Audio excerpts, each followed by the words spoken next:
Hey guys, welcome to City Church. It's such an honor to have you tuning in with us as we go into week 5 of our series called Love First. And let me ask you a question as we kick off the conversation today.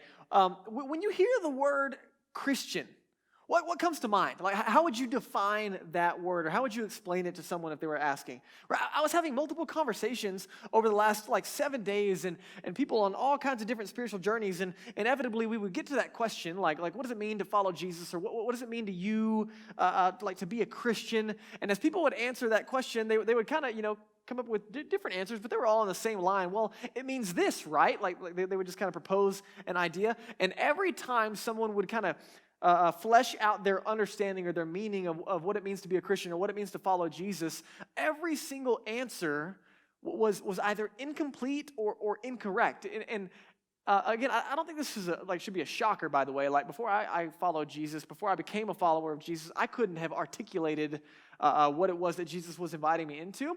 But it does represent, I think, a danger worth addressing, that there are many people wrestling with faith, many people wrestling with what it means to embrace faith. They're following Jesus. There are some people who are walking away, or some people who are questioning, or some people who are rejecting altogether the idea of Christianity and the idea of faith in Jesus, but maybe we're rejecting and questioning and pushing away something that Jesus never invited us into in the first place. And so I just want to ask you this question, kind of to sum up that initial thought, and it's this. Did you know that Jesus never called anyone a Christian? Like, did you know that? Like, he never even invited anyone to be a Christian. And so it makes sense that we kind of get confused about what it means to follow Jesus, and we have some hard times pinning it down. And again, Jesus didn't invite people to be Christians. What he did do is he invited people to follow him. And he did invite people to believe in him. And actually, what I love about Jesus is that he would actually invite people to follow him before they ever even believed in him. Like, it was super cool. And he didn't even address the behavior thing on the front end. Like, Jesus really made it simple when it came to understanding the invitation to follow him, to what we would call being a Christian. But again, that word didn't originate with him. And so let me ask you a question. Like, when you're thinking about what it means to follow Jesus, like what is it that comes to mind? And where did those things come from? And have you ever wrestled to the ground for yourself, like what Jesus actually said? Because what I love about Jesus is he didn't make it complicated. In fact, he would go out of his way to really help us understand what it means, what the invitation is. He would use word pictures to really help us connect the dots and help all of these things come together. And today, specifically, we're going to look at one of the word pictures that Jesus uses to help us understand what this invitation is. And what I love about today's conversation is that the word picture that Jesus uses today is actually where the name City Church was birthed out of as we started this church almost 2 years ago. And so this whole series, up to this point, 5 weeks, is that this entire thing has been about clarifying the invitation. And specifically, it's that Jesus invites us into relationships. That the life of a Jesus follower, we've said it over and over again, is all about relationships. Specifically, first, our relationship with God. Jesus makes a relationship with God available through trusting in him. And then the overflow of our relationship with God is our relationship with God's family. We looked at that last week. And the last thing is that it's not just about our relationship with God and our relationship with God's family, but then it moves into the category of our relationship with those who are not in God's family yet. And that's what we're going to talk about today is what does it look like? Like, what's Jesus' heart for the world around us? What's Jesus' heart for those who are not in his family yet? And so as you and I look at this conversation, we're going to look at one of Jesus' closest followers. His name was John. John was not only Jesus' best friend, but he's also one of the eyewitness historical accounts of the life of Jesus that you and I can pick up and read for ourselves. And as John would write about the life of Jesus, he would document and capture the life of Jesus over and over again. He would capture this idea of Jesus being sent. And 42 different times, John uses the word sent to describe the life of Jesus, really picking up on a part of his identity. And so let's just start with Jesus. Let's just start with the words of Jesus and the invitation and go from there. So John chapter 12, Jesus gives us a very clear word picture. He says, when you see me, you are seeing the one who sent me. You see it? So Jesus is making two huge claims here. First, he's saying that when you've seen me, you've seen God. Jesus is claiming to be God. You want to know what God's like? You want to know like what it means to have a relationship with God? He says, look at me. But then not only am I God, Jesus says, I am sent. As is, I'm here for a purpose. And then he tells us what he was sent for. He says, I have come as a light to shine in this dark world so that all who put their trust in me will no longer remain in the dark. Jesus said, I've been sent as light. Now think about it. Like, how would you define light? Like, what does that mean? When Jesus says that he was sent to be a light, what does that mean? You know, there's a couple different definitions of light. One of them is like not dark. Okay, I like that one just to how simple it is. Another definition of light is that which makes vision possible. Right, like without light, you and I can't see. Like earlier this week, Danielle and I were getting ready for bed, and we were in our little bathroom. We have a tiny bathroom, and so we're like squished in there trying to get ready for bed, brushing our teeth and flossing and all that stuff. And then all of a sudden, it kind of turned into like some playful banter because we were like pushing up against each other. And so then I grabbed like the mouthwash bottle, and I like whacked her, and then she grabbed something else, and she would whack me. And we like had this little like sword battle in the bathroom, and then I ran out of the room. And as we were like trying to, just play around and just joke and have a good time, I like snuck out of the room and turned the lights off, and then I hid in the room so she couldn't find me. And Danielle's not a huge fan of the dark or being scared in the dark. And so like she would like walk out of the bathroom and walk back in and like get nervous. And so back and forth she went. And then eventually she like sat down on the ground and just didn't move. And she was going to like wait me out because she didn't want me to scare her. And then eventually she just like turned the lights on and found me and whacked me with something. And so she actually ended up scaring me. But right, like when she brought the lights on, it made vision possible. Like she could see me, whereas in the dark she couldn't. So Jesus said, hey, I came to turn the lights on this whole like God conversation, right? Light shows the way. But also he uses the word dark. Like he came as light into this dark world. What comes to mind when you hear that word? Right? I think sometimes when we hear like Jesus talking about like in this dark world, our minds go negative, right? We immediately think of like, Jesus came to shine a light on all of our badness. And this is where we kind of get into this idea that Jesus came to make us feel bad and guilty. He's going to shine a light on all the ugly stuff in our lives. But let me ask you a question. What is darkness? Darkness is just the absence of light, right? So what Jesus is saying is he came to bring light to that which we can't see. Let me ask you a question. Have you ever had a blind spot like when you're driving? Like the other day, I was picking my kids up from school, and I was about to turn right at a crosswalk, and we were sitting at the light, and like there was this guy walking across the crosswalk, and he was in my blind spot, and so luckily we weren't going, but then when I finally saw him, he scared like the junk out of me, man. I mean, he was right there, and I'm like, there's a person, like right there, and I couldn't see him, right? In the same way, that's the reality with our lives, isn't it? Like you probably have some blind spots emotionally, right? Just me, probably, right? You have any blind spots relationally? You have any blind spots financially? Is it possible that you have some blind spots spiritually? Right? That's what Jesus is having this conversation about. He says, hey, you've been in the dark on this relationship with God thing, and I came to shine some light on it. I came to show you the way. I came to fix what you can't see. And as he shines light on it, it becomes very clear what the invitation is. It's not try harder, do more, become more religious, avoid these behaviors, don't do those things, grit your teeth, work harder, show how serious you are about this God thing. Right? The invitation is very simple.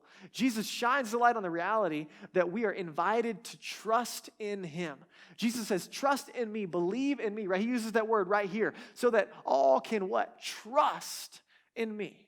And will no longer be in the dark. Trusting in Jesus, that's believing he was who he said he was and he can do what he said he would do. Jesus says in Mark 1 to trust or to believe and to repent. He uses the word repent, which literally means to change the way that you think, or rather to change the way that you see things. Jesus says, I want you to see this relationship with God conversation the way that I see it.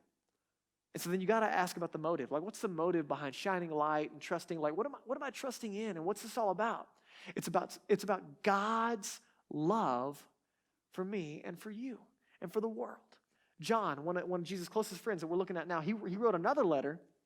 And in that letter, he said that we love God only because he first loved us. Right? It's not us manufacturing or finding it ourselves, but God demonstrated his love for us through Jesus. That's what the light is about. Now, here's the deal. I live in Boulder, Colorado, right? You might live here too. And 93% of our population here in Boulder, Colorado is disconnected from technically they would fall into the category of religiously not affiliated, okay? What that means is that like over 93,000 people in our city wake up every day and they don't really give God a second thought, right? It's like not even on their radar. They're not waking up thinking about it.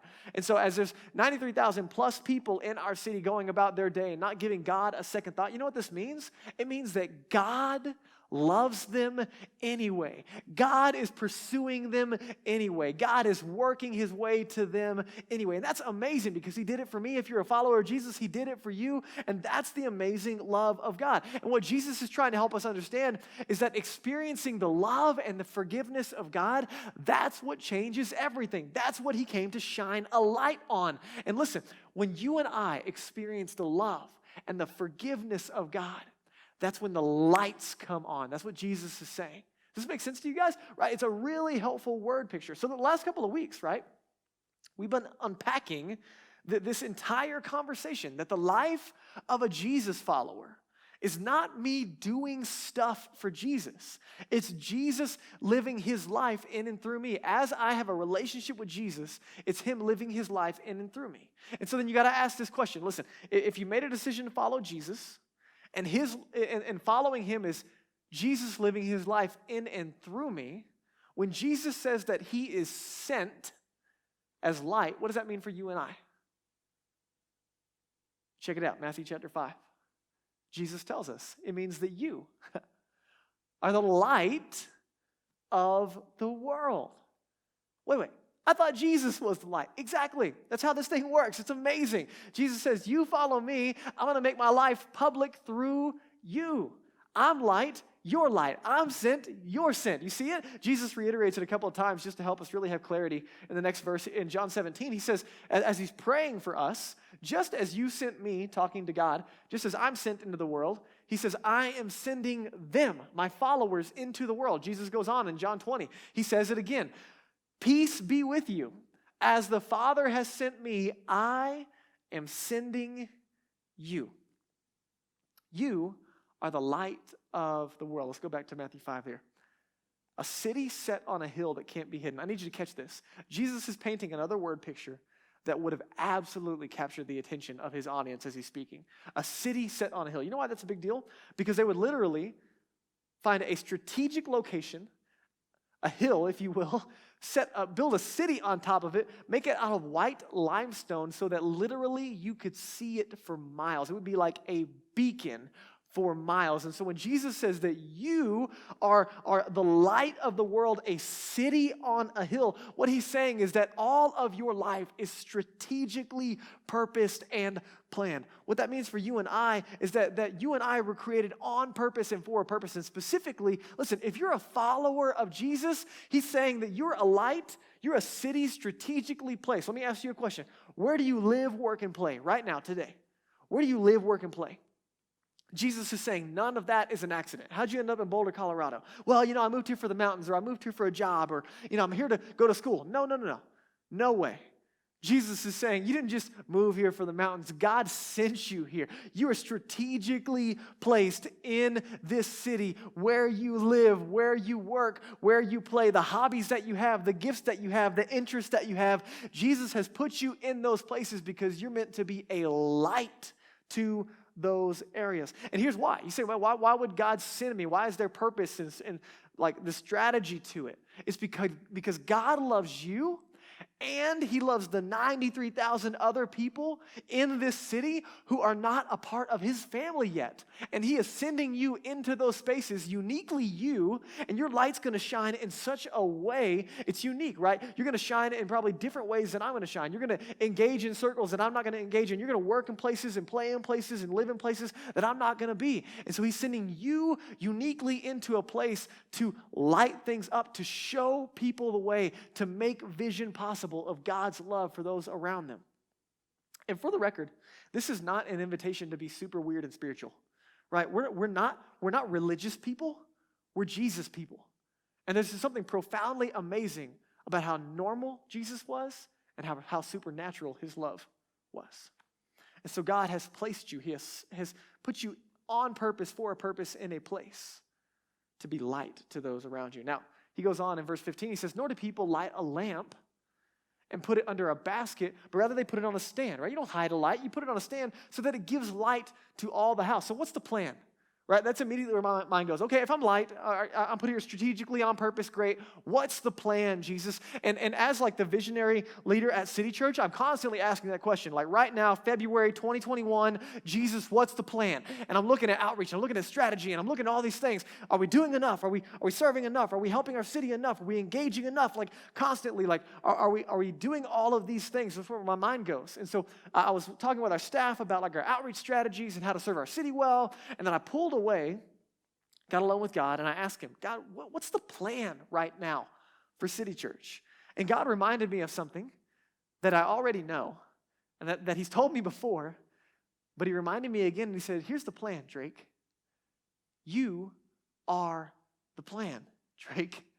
I'm like, oh. And then he told me, you are the plan. And we are the plan. And I was like, yeah, like, way to go, God. That's why you're in charge, right? Like, you got this thing figured out. And I was like, oh, of course. Like, you are the light. We are the light. There's not like this marketing strategy to being light in the world. And the point is this, that it's not bigger lights, right? It's not how big can we get the candle. It's not how many people can we shove in a room on a Sunday. It's about more lights. It's not about a bonfire. It's about the multiplication of more lights in our city, right? Our mission here at City Church is to help people find their way to God from where they are. What that means is we're not waiting for them to stumble across our light. It means that we're taking our light to them. Right? And so as we're wrestling through the question, you got to ask, like, okay, well, what's the plan? You are the plan. I am the plan. We are the plan. Not a bigger light, not a weekend service, but more lights in the city. And so one of the goals here at City Church over the next year is that we're going to create a sense of permanence here in Boulder for the longevity of having a multiplying church in and for the city, and that we're going to have a multiplication aspect of more lights. And so one of those goals is that for City Church to have a sense of permanence long term, that we would have 150 people call City Church their home on a monthly basis by the end of the year.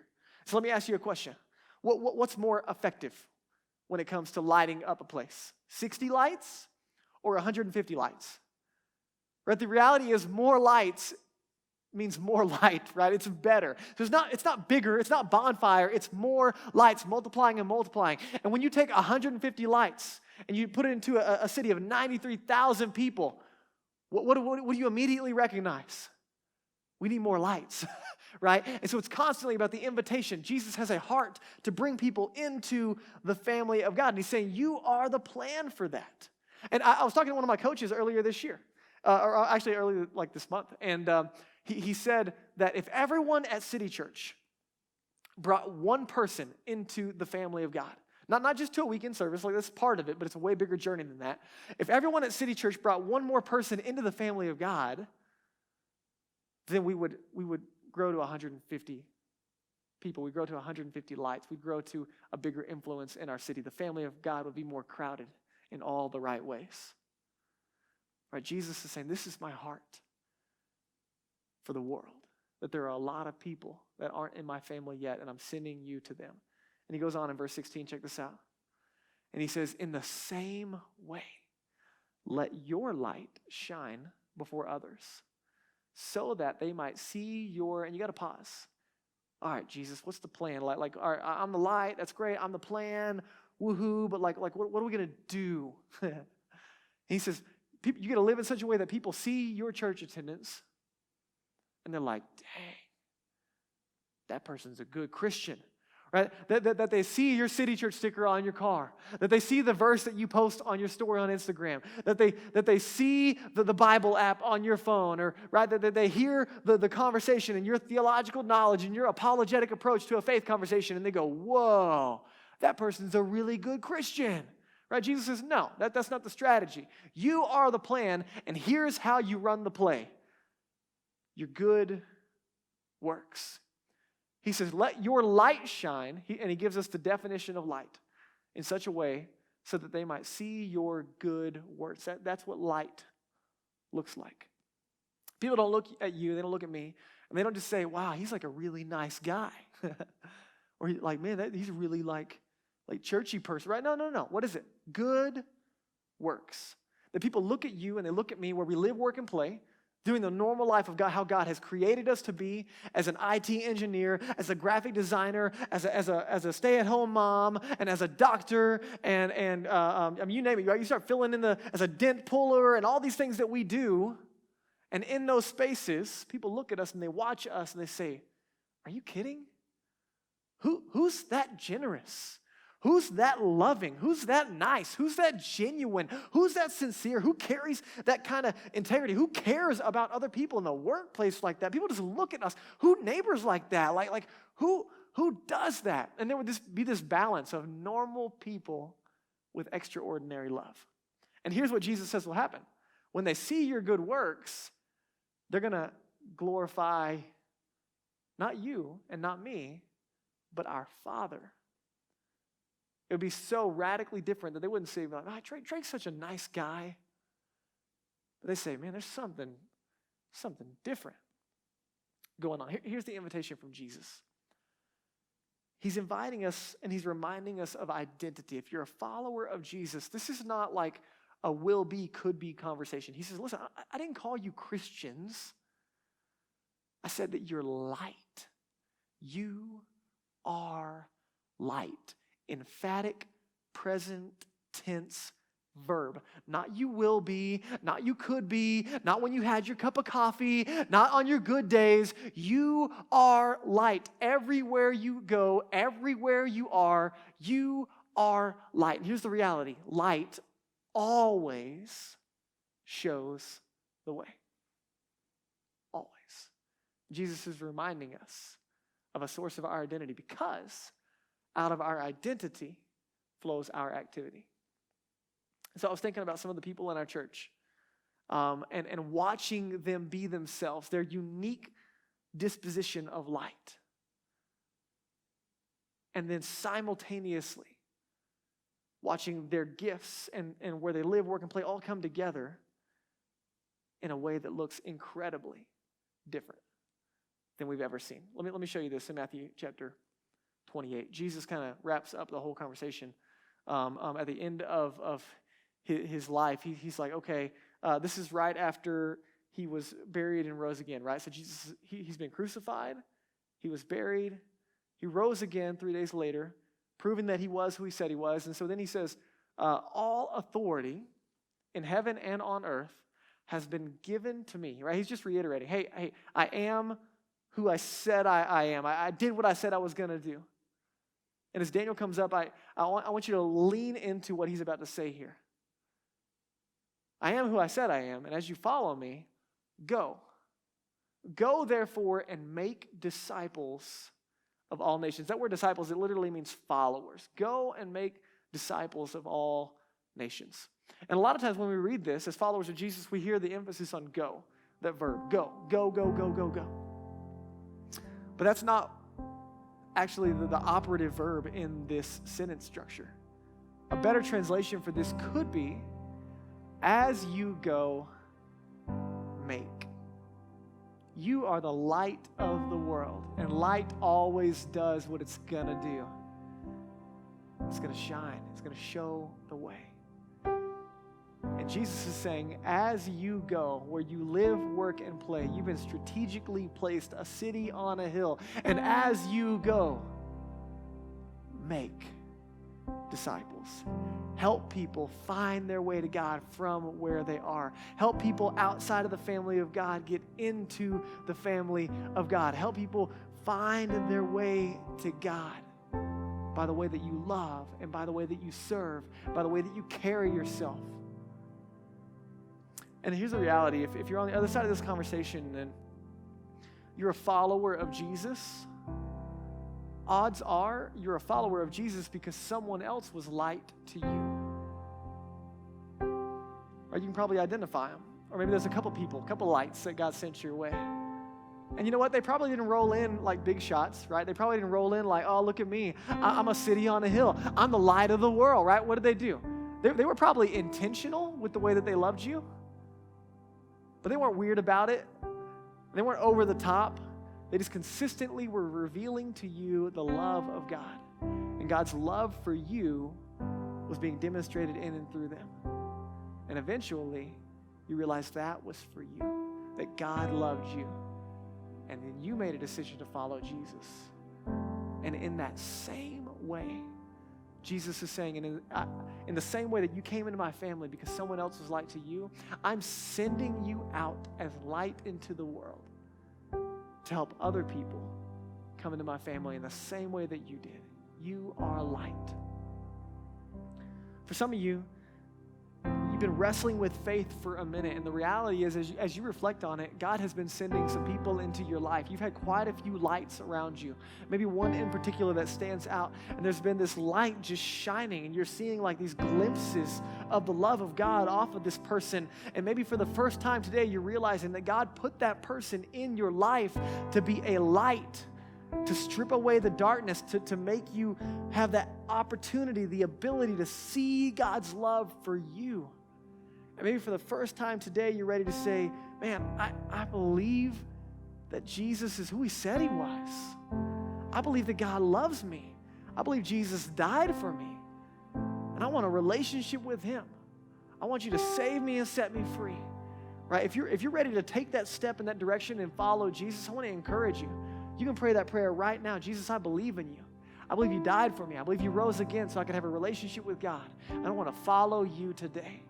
If you're ready to make that decision, man, I want you to text in the word follow. Let us know so that we can serve you and come alongside you, because you're not just adopted into the family of God as a child of God, but also into a bigger family. We can live life together, and we're here for you. So as you wrestle with the wrap-up of this conversation, let me give you one prayer just to kind of chew on, and it's this. God, what's my next step? If I'm light, if I'm the plan, if you put me in Boulder on purpose and for a purpose, if where I live, work, and play, it's all intentional and it's all strategic, and you have me there as light, what's my next step? And maybe if you're a follower of Jesus, this is you praying for your 3 VIPs. We talk about this often. It's 3 very important people, 3 people that God has put in your life where you live, work, and play that are not a part of the family of God yet. And maybe it's realizing today that God has strategically put you there to be a light to them with your words and your actions.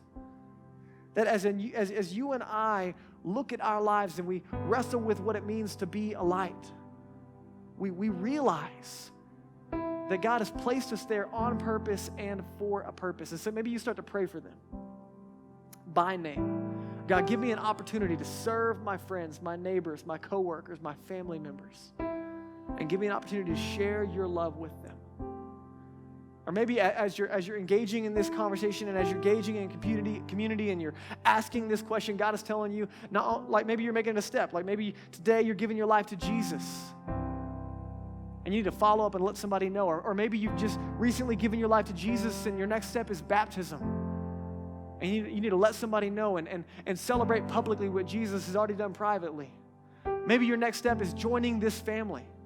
That your light would be encouraged, that as you join in the family, you also join in the mission of the family. And so maybe you'd sign up for Growth Track and you start to get plugged into City Church. Maybe it's just this week showing up in group and asking for encouragement and help as you evaluate what it means to be light in the world around you. But hear me. You are light. So go shine.